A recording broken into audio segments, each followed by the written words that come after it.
घने काले बादलों ने आसमान को पूरी तरह से ढक लिया था। हवा में अजीब सी ठंडक घुली हुई थी, मानो कोई अदृश्य ताकत पूरे माहौल को अपने साए में कैद कर रही हो। बूढ़ी हवेली, शूलिनी निवास पर बिजली की चमक एक डरावना साया डाल रही थी। तेज बारिश की बौछारें हवेली की जर्जर खिड़कियों से टकरा रही थीं, बना जैसे कोई अदृश्य हाथ उन्हें तोड़ने की कोशिश कर रहा हो।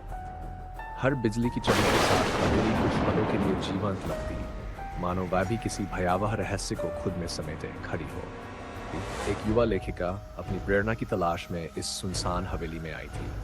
वह जानती थी कि स्थानीय लोग इस हवेली को श्रापित मानते हैं, लेकिन उसने इसे सिर्फ अंधविश्वास समझकर नजरअंदाज कर दिया। बूढ़ी दादी ने उसे चेताया था, बेटी वहां मत जा, उस हवेली में कुछ बहुत बुरा है। लेकिन अंजलि हंस दी थी। ये सब पुराने जमाने की बातें हैं दादी, भूत प्रेत जैसी कोई। लेकिन जैसे ही रात खिरी, हवेली की उदास दीवारों ने अपनी कहानियां बयां करनी शुरू कर दी। हवा की अजीब सरसराहट, लकड़ी के पुराने फर्श पर किसी के चलने की धीमी घसीटती हुई आवाजें और बंद खिड़कियों के बावजूद कमरे में घुसती ठंडी हवा, सब कुछ अस्वाभाविक था। तभी एक धीमी दर्द भरी चीख हवा में गूंज उठी। अंजलि का कलेजा एक पल के लिए ठहर सा गया। उसने अपने आप को समझाने की कोशिश की कि यह सब उसकी कल्पना का खेल है, लेकिन उसका दिल लगातार किसी अनजाने भय से कांप रहा था। रातें बीती गई, लेकिन हवेली का माहौल और भी डरावना होता गया। उसे हर समय ऐसा लगता जैसे कोई अदृश्य आंखें उसकी हर हरकत पर नजर रख रही है। वह जब भी आईने में देखती, उसे लगता कि कोई परछाई पीछे से झांक रही है, लेकिन जब वह पलटकर देखती, वहां कुछ नहीं होता। एक दिन हवेली के पुराने पुस्तकालय में अंजलि को एक धूल भरी पुरानी डायरी मिली। जैसे ही उसने उसे खोला, एक ठंडी लहर उसके शरीर में दौड़ गई। ये डायरी शूलिनी निवास की पिछली मालकिन रानी चंद्रिका की थी। डायरी के पन्नों पर एक स्याह रहस्य लिखा था, एक ऐसा सच जिसने अंजलि के रोंगटे खड़े कर दिए। मेरे पति राजा वीरेंद्र ने एक तांत्रिक के साथ मिलकर अमरता का तांत्रिक अनुष्ठान किया था। एक प्राचीन आत्मा को इस हवेली में कैद कर दिया गया, लेकिन जादू उल्टा पड़ गया और उस आत्मा ने राजा को मार डाला। मैंने खुद को इस हवेली में कैद कर लिया, लेकिन वह आत्मा अभी भी यहाँ है। मुझे अब भी उसकी लाल आंखें दिखाई देती हैं। वह मुझे देख रही है, मुझसे बात कर रही है। अंजलि ने जैसे ही आखिरी शब्द पढ़े, उसे ऐसा लगा कि किसी ने उसके कंधे पर हाथ रखा हो। वह हड़बड़ाकर पीछे मुड़ी, लेकिन वहां कोई नहीं था।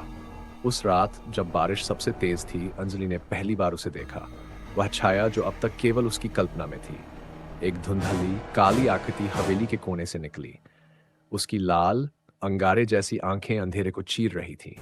उसके चारों ओर काले धुएं का गुबार था और हवा में एक सिहरन भरी गूंज सुनाई दी, मुझे मुक्त करो और मैं तुम्हें जीवित बाहर जाने दूंगी।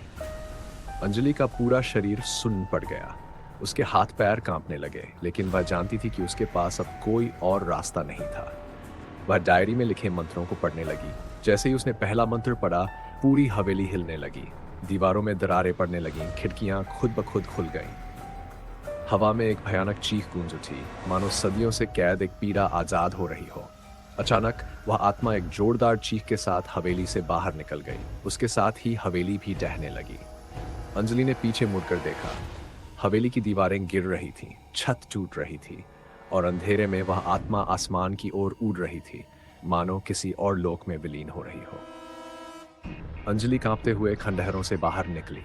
उसकी सांसें तेज थी और आंखों में डर और राहत दोनों थे। सुबह जब गांव के लोग आए, तो उन्होंने देखा कि हवेली अब सिर्फ मलबे का ढेर बन चुकी। वे अंजलि की ओर भागे। बेटी, तू ठीक तो है? अंजलि ने उनकी ओर देखा, लेकिन उसके होंठ सिले हुए थे। वह जानती थी कि जो कुछ भी हुआ, उसे कोई कभी नहीं समझ पाएगा। उसने कभी किसी को उस रात के बारे में नहीं बताया, लेकिन एक बात वह जानती थी, उसने एक भयानक रहस्य का सामना किया था और वह कभी भी उस रात को नहीं भूल पाएगी। आपका क्या मानना है? क्या श्राप वास्तव में टूट गया था या कुछ और बाकी रह गया था?